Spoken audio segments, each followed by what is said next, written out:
Hello students, आज का हमारा टॉपिक है प्रिज्म।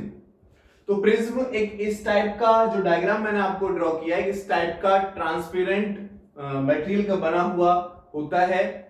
तो अगर आपने कभी देख रखा हो इसका, तो इसकी प्रॉपर्टी के बारे में आज हम यहाँ पर डिस्कस करेंगे कि कैसे ये रिफ्लेक्टिंग, जब लाइट इस पर पड़ती है तो कैसे उसको रिफ्लेक्ट कर देता है। डिस्पर्जन ऑफ लाइट भी हम यहाँ पर पढ़ेंगे। तो प्रिज्म क्या होता है, सबसे पहले वो समझें। देखो, ये हमारे पास एक प्रिज्म है। ये जो मैंने दो सरफेसेस बनाए हुए हैं जिससे ये बाउंड है, इन सरफेसेस को हम कहते हैं refracting surfaces. Refracting surfaces, okay. ये हमारा इसका बेस होता है, इसको हम बेस ऑफ प्रिज्म कह सकते हैं, बेस ऑफ प्रिज्म। और ये हमारे पास जो एंगल मैंने ए नेम दिया है, तो ये हमारे पास एंगल ऑफ प्रिज्म होता है, एंगल ऑफ प्रिज्म। और एंगल ऑफ रिफ्रैक्शन भी हम इसको कहते हैं, एंगल ऑफ रिफ्रैक्शन। ठीक है, तो इसको डिफाइन कैसे करेंगे? मैंने आपको बताया कि ये ट्रांसपेरेंट मटेरियल का बना हुआ होता है। ठीक है, तो हम कह सकते हैं इट इज द, मैं साथ साथ लिख देता हूं, it is the portion of A, it is the portion of A transparent refracting, transparent, it is the portion of a transparent refracting medium bounded by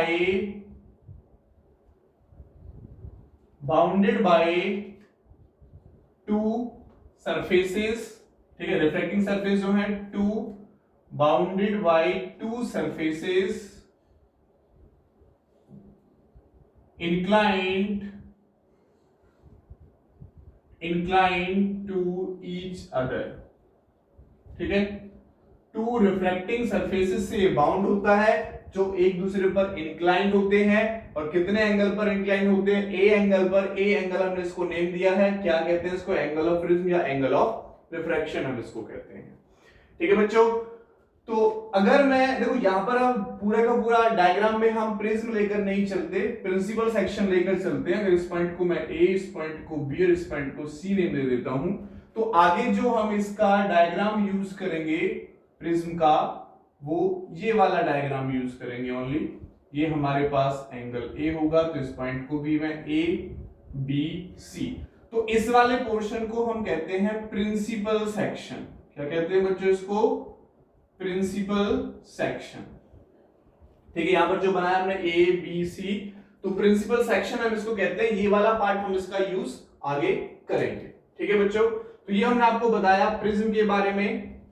अब हम पढ़ते हैं रिफ्रैक्शन थ्रू अ प्रिज्म।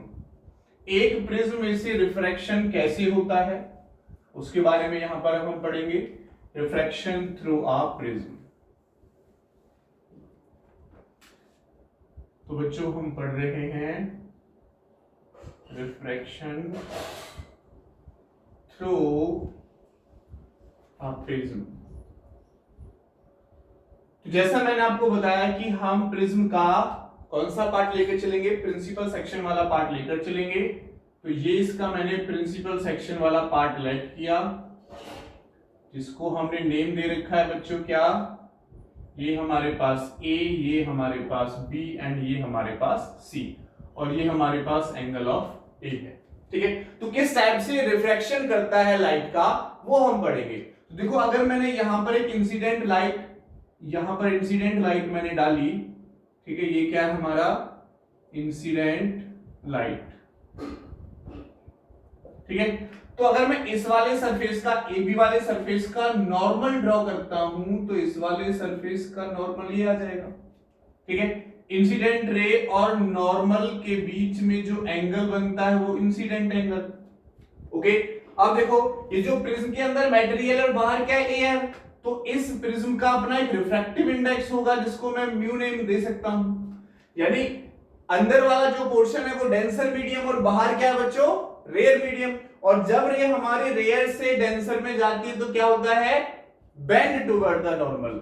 तो एक्चुअल में ये वाली रे जो है वो ऐसे जानी चाहिए थी, लेकिन क्या होगी, ड्यू टू रिफ्रैक्शन ये अंदर की तरफ बेंड हो जाएगी और ऐसे पहुंचेगी। ये जो एंगल बना वो एंगल ऑफ रिफ्रैक्शन, ये रिफ्रैक्टेड लाइट हो गई। इसके बाद हमारा जो लाइट है वो यहां पर पड़ेगी। अगर इस पॉइंट का मैं नॉर्मल ड्रॉ करता हूं तो इस पॉइंट का नॉर्मल मेरा ये हो जाएगा, ठीक है। लाइट हमारी ऐसे गई और ये हमारे पास रिफ्लेक्शन हो गया R2। अब इसके बाद देखो यहां पर लाइट इस वाले सरफेस पर पड़ रही है, तो अंदर वाला क्या, डेंसर मीडियम, और बाहर वाला क्या बच्चों, रेयर मीडियम। और जब रे हमारी रेयर से डेंसर मीडियम में जाती है तो क्या होता है, bend away from the normal. यानी ये वाली रे ऐसे जानी चाहिए थी, लेकिन ये नॉर्मल से, अब ये नॉर्मल हो गया इसका, तो नॉर्मल से अवे बेंड हो जाएगी और ऐसे चली जाएगी। ये जो एंगल बना E, इसको हम बोलते हैं बच्चों इमर्जेंट एंगल। क्या बोलते हैं, इमर्जेंट एंगल। और इसको बोलते हैं हम इमर्जेंट रे। क्या बोलते हैं इसको, इमर्जेंट रे। तो ये इमर्जेंट रे और इमर्जेंट एंगल हो गया। ये इंसिडेंट रे, और इसका आपको पता ही है बच्चों क्या है, ये इंसिडेंट एंगल, इंसिडेंट एंगल, और ये रिफ्रैक्शन एंगल। ये दोनों क्या है हमारे पास, रिफ्रैक्शन एंगल है। ओके, अब हमारे पास यहां पर एक एंगल और पूछा जाता है, angle of deviation, angle of deviation. तो इसको डी, और समटाइम ये सिंबल होता है डेल का, इससे हम इसको रिप्रेजेंट करते हैं। तो एंगल ऑफ डेविएशन डी या डेल मैं यहां पर लेकर चल रहा हूं। तो वो क्या होता है एंगल ऑफ डेविएशन, उसको भी समझे बच्चों। देखो ये हमारे पास इमर्जेंट रे और ये हमारे पास इंसिडेंट रे। अगर मैं इमर्जेंट रे को पीछे की तरफ ड्रॉ करता हूं, पीछे की तरफ ड्रॉ करता हूं, तो ये जो एंगल मेरे पास बना, इसको मैं डेल या कैपिटल डी का नेम दूंगा, डेल या कैपिटल डी का नेम दूंगा। इस एंगल को बोला जाएगा angle of deviation. Angle of deviation क्या है, देखो रे जा रही थी बच्चों ऐसे और ऐसे चली गई, तो ये डायरेक्शन पहले ऐसे थी, अब डायरेक्शन क्या हो गई इसकी, ऐसे डायरेक्शन हो गई। तो ये जो एंगल बनेगा इंसिडेंट रे, ठीक, इंसिडेंट रे की डायरेक्शन में और इमर्जेंट रे की डायरेक्शन में जो एंगल बनेगा उसको बोलेंगे हम एंगल ऑफ डेविएशन। उसको क्या बोलेंगे बच्चों, angle of deviation. Incident ray ऐसे जा रही थी और ऐसे डेविएट हो गई, क्या बोलेंगे, ऐसे जा रही थी और ऐसे डेविएट हो गई। तो इंसिडेंट रे की डायरेक्शन और इमर्जेंट रे की डायरेक्शन में जो एंगल हमारा बनेगा उसको बोलते हैं हम एंगल ऑफ डेविएशन। तो अगर मैं इसकी डेफिनेशन लिखूं तो हो जाएगी, it is the angle between the direction of incident ray, direction of incident ray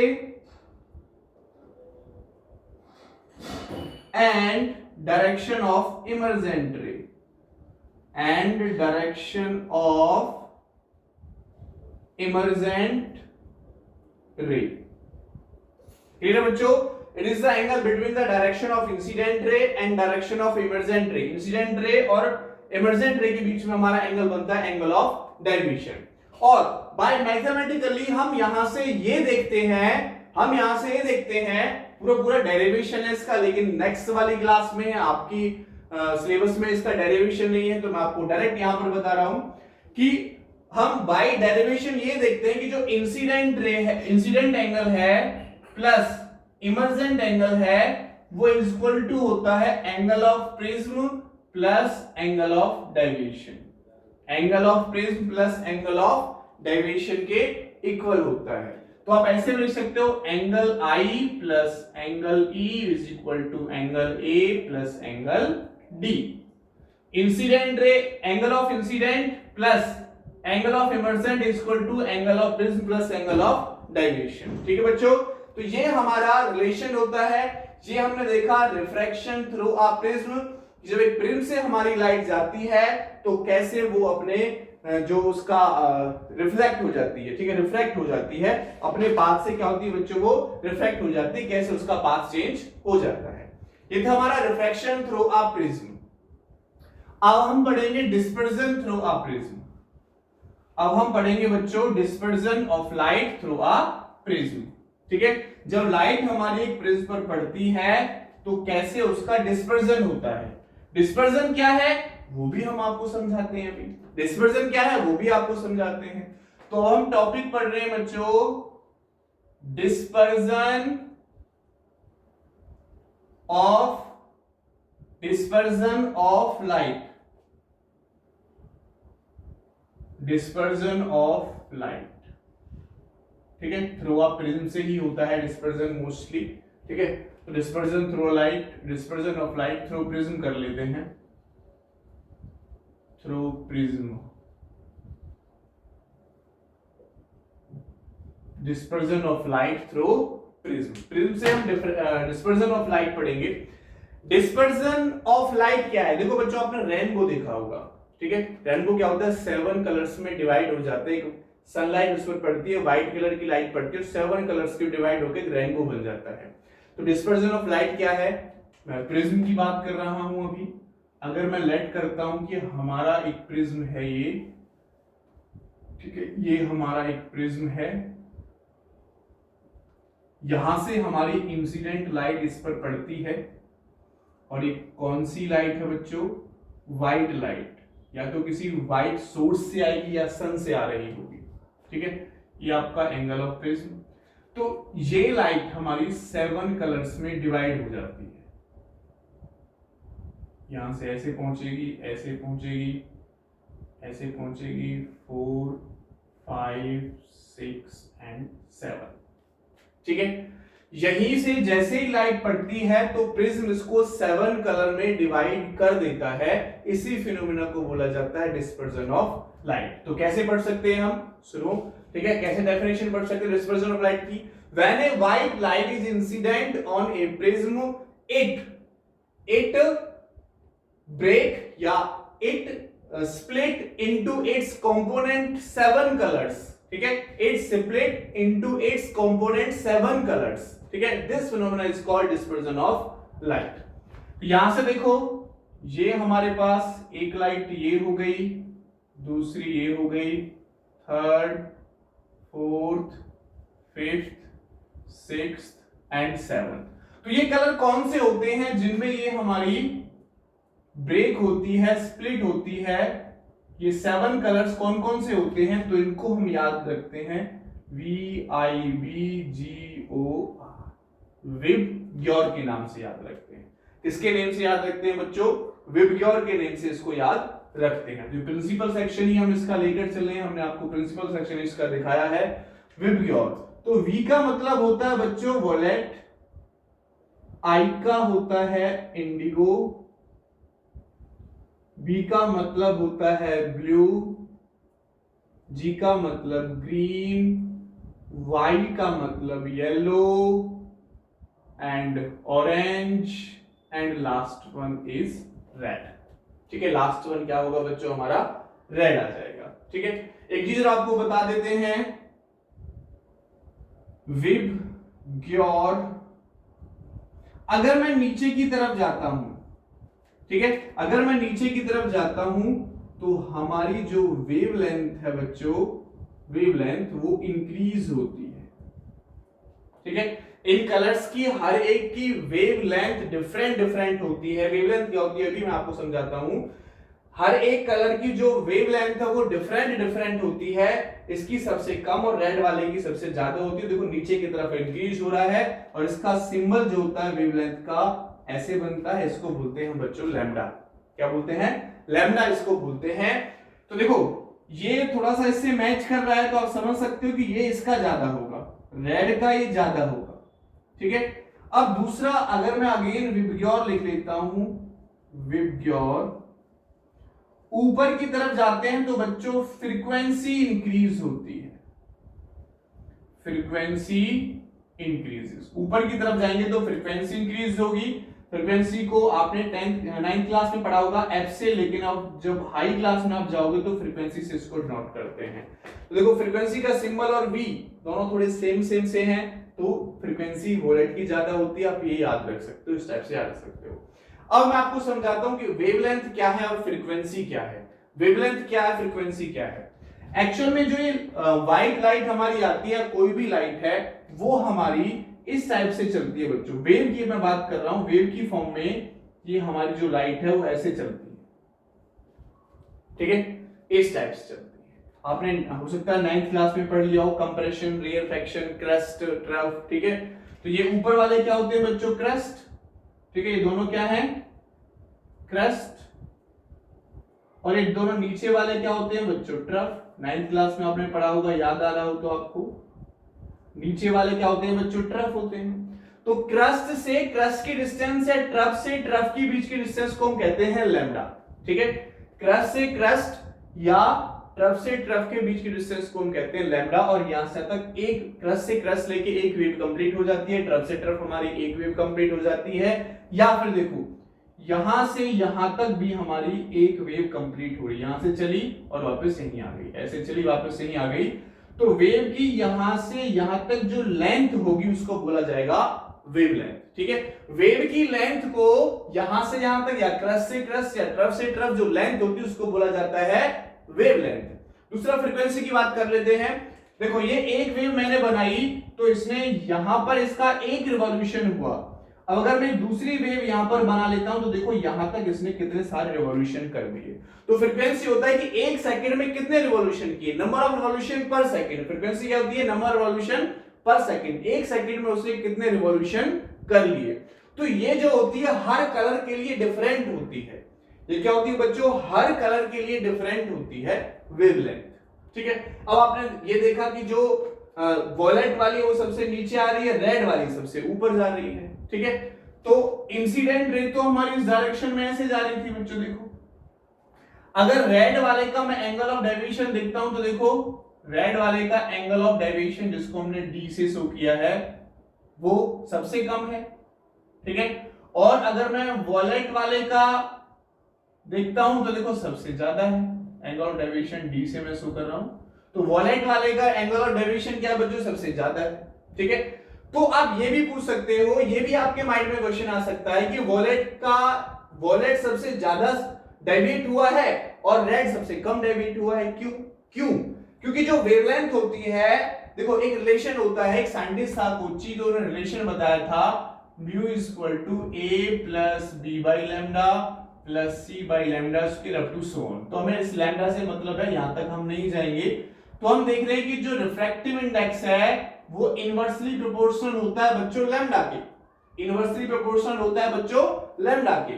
और एक रिलेशन हमारा होता है angle of deviation d is equal to mu minus 1 into A, ठीक है। ये हम हायर एजुकेशन में पढ़ते हैं।